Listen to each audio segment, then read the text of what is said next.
So if you're looking for a small compact SUV with performance, utility, fuel economy, comfort, and price, look no further. This is the 2020 Honda CR-V, which comes in 4 trim levels. There's front-wheel drive and all-wheel drive, and today we're going to take a driving review and do some demos to give you a full look at what this car is all about for 2020. Let's get started.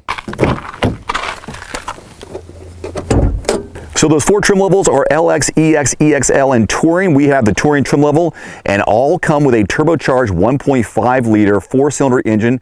This right here pumps out 190 horsepower, 179 pound-feet of torque. And this will probably be the biggest negative for a lot of people, besides the fact that it's not super sporty, is that it comes with a continuously variable transmission. So yeah, a CVT. Front-wheel drive is standard, but all-wheel drive is optional, which of course we have on our tester this week. Some of the exterior features I want to highlight on our vehicle this week: the power moonroof with a tilt feature. We've got 19-inch alloy wheels, all-season tires, LED fog lights, LED headlights, as well as tail lights.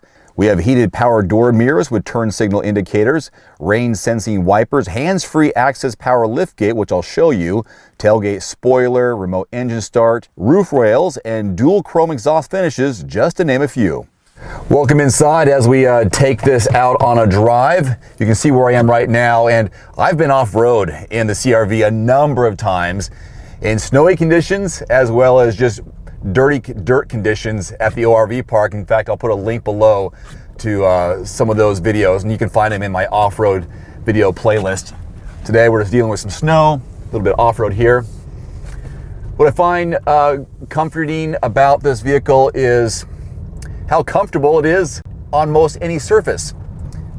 So whether I'm on dry pavement, snowy roads, snowy off-roads, really good handling. Some of it has to do with your all-wheel drive versus the front-wheel drive, but either way.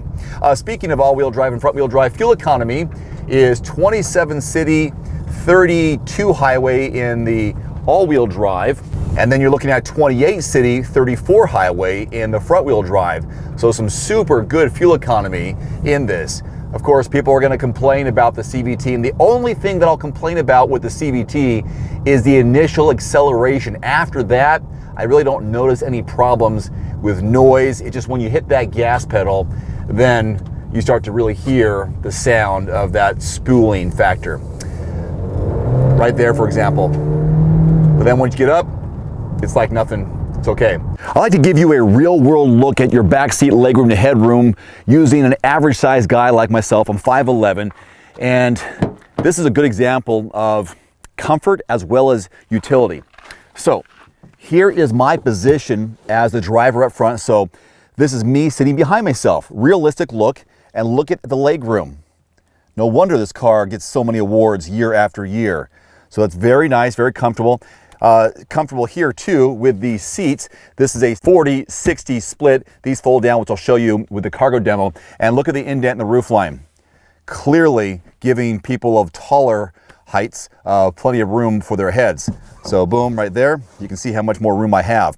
Now here's an example of other utility. Cup holders right there, and they have a pair of USB ports down below. As with most vehicles these days, they are family friendly, car seat friendly, and I know that as a father of 2. So when I see these buttons right here, I know it has the child latch system. So push down below here, and there's a spot to hook in a car seat. And of course, seat belt there. So easy to put car seats in the back, which I've done with both my kids behind the passenger and the driver's seat. So yep, family friendly, good stuff. Handling, this might be a good example here as I'm going to go up this hillside. Accelerate a little bit. There's that noise.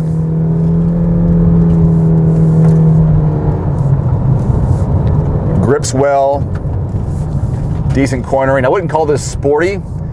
It's not as planted on the ground maybe like a Mazda would be. It's really hard to find fault with a Honda.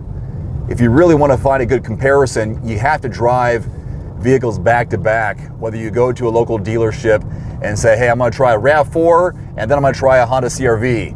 Then you can make a good decision on what's best for your needs. Now, I'm looking at the infotainment system here and the cabin in general. Some people will complain about the outdated infotainment system. You still have a good touchscreen here. We have a volume knob.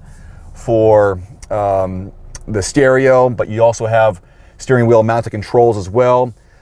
Maybe people might not like how the shifter is protruding out versus some of those shifters that are flush to the center console area, but I don't care. I got the heated, everything with this car, because we have the touring trim level, is all the bells and whistles, as everyone usually says. And that's what we have here. Plus we have a wireless charging pad, which I really like, so I don't have to worry about carrying a USB cord. Now as we get up to speed on the highway, so you can kind of hear some of that as you get going. Then once you get going, a little bit of road noise here and there, but probably just more or less wind.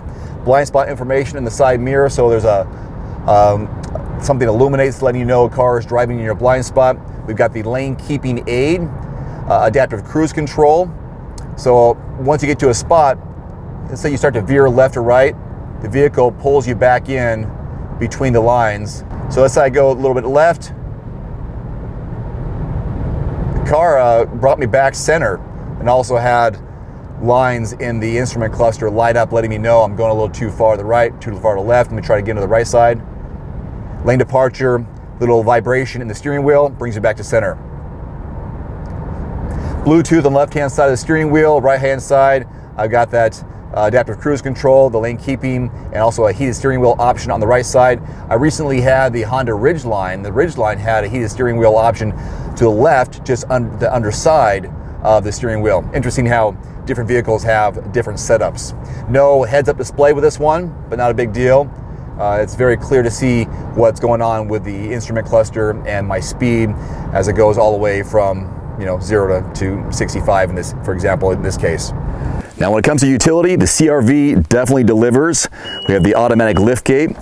A couple cool things I want to show you about this. First of all, 39.2 cubic feet of volume. Look how enormous and cavernous this back area is. Isn't this great? That looks wonderful. And we fold it down by hitting these tabs right here. Tab there, tab up here. Do it one-handed. Now look there. Now you increase it to 75.8 cubic feet of volume. Isn't that great? Now here's something that's kind of cool. Right now it looks like the floor is not level. Well, you can level it. Look what Honda has done here. Lift this up, which underneath, of course, is your spare tire and jack. Lift it up, even with one hand.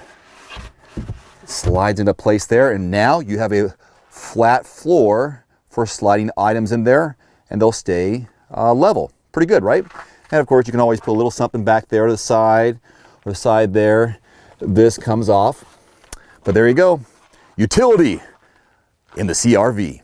And when you're ready to leave, you can either press this button right here, or press the button on the key fob, and it'll go on down automatically. So if you're walking away, hands full, and you go, oh yeah, let's close that lift gate, you can do it with the key fob.